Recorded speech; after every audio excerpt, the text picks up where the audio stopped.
చివరికి నేను చేయలేను అనుకున్నా చేశాను మామ. ఈ రోజు 3 పులప్పులు తీసాను ఓన్గా. చేశాక నా ఆనందం ఎలా చెప్పుకోవాలో తెలియట్లేదు. మన మజిల్ గేరింగ్ ఛానల్ డే 107 మామ ఇది. అంటే నేను ఆల్రెడీ మొన్నే చేశాను మామ 3 పులప్స్ అనేది. కాకపోతే ఈ రోజు చేసిన అప్పుడు అంత అలా చేయలేదేమో అనిపించింది మామ. ఈ రోజు అయితే బాగా అనిపించింది. 3 పులప్స్ అనేది చాలా పర్ఫెక్ట్ గా వచ్చాయని చెప్తున్నాను. నిజంగా నేను చేశాక నాకే నమ్మబుద్ధి లేదు మామ, నేను ఎంత అలా చేస్తానని. నేను అవి చేశాక వచ్చిన ఫీల్ ని మాటల్లో చెప్పలేకపోతున్నాను మామ. ఇంక ఈ విషయం కోసం లాస్ట్ లో మాట్లాడదాం. ఇంక ఈ రోజు ఏం జరిగిందంటే, ఈ రోజు కాలేజ్ లో ఏదో ఎగ్జామ్ ఉందంట మామ. అంటే సెమ్ ఎండ్ ఎగ్జామ్ లాంటిదంట. మళ్ళీ వెళ్ళకపోతే మనకే బొక్క కదని చెప్పేసి వెళ్ళిపోయాను మామ. వెళ్ళి రాసాను, పర్లేదు. నెక్స్ట్ వీక్ నుంచి వరుసెట్టి ఇంకా ఎక్స్టర్నల్ ఇంటర్నల్ అంటే మిడ్ అంటూ వరుసెట్టి December 10 వరకు ఎగ్జామ్స్ ఉన్నాయి మామ.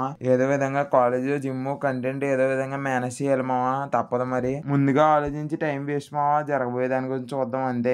ఇంకా విషయం పక్కన పెట్టి మనం వర్కౌట్ కోసం మాట్లాడుకుంటే ఈ రోజు బ్యాక్ బైసెప్ మామ. ఈ రోజు బ్యాక్ లో ఫస్ట్ వామప్ తో స్టార్ట్ చేశాను మామ. నేను ఎప్పుడు స్టార్ట్ చేసిన వామప్ అనేది కన్ఫర్మ్ గా చేస్తాను. ఈ మధ్యలో కొంచెం వామప్ వీడియో కూడా పెడతలేదని చెప్పేసి ఈ రోజు వామప్ వీడియో కూడా షూట్ చేశాను మామ. ఇంకా మనకి రావు అనుకున్న పులప్స్ లోకి వెళ్ళాను మామ. ఎందుకు ఎలా అన్నానంటే, నేను నిజంగా ఎప్పుడు చేసినా నేను రావు అనుకుంటేనే చేసేవాడు మామ. ఏ వేరియేషన్ అయినా పులప్స్ అయినా పుషప్స్ అయినా ఏదైనా సరే నేను అలా అనుకుని చేయడం వల్ల నాకు ముందే వచ్చేవి కాదు మామ అయ్యి. అందుకే నేను లాస్ట్ 4 weeks బ్యాక్ నేను ఒక ఛాలెంజ్ కింద తీసుకున్నాను మామ. ఈ పులప్స్ అనేది నేను కన్ఫర్మ్ గా ఏదో విధంగా 10 పులప్స్ అనేది కన్ఫర్మ్ గా చేయాలని. అప్పటి నుంచి నేను బ్యాక్ ఎప్పుడైతే చేస్తానో అప్పుడు కన్ఫర్మ్ గా వామప్ సెట్ లో పులప్స్ అనేది పెట్టుకున్నాను మామ.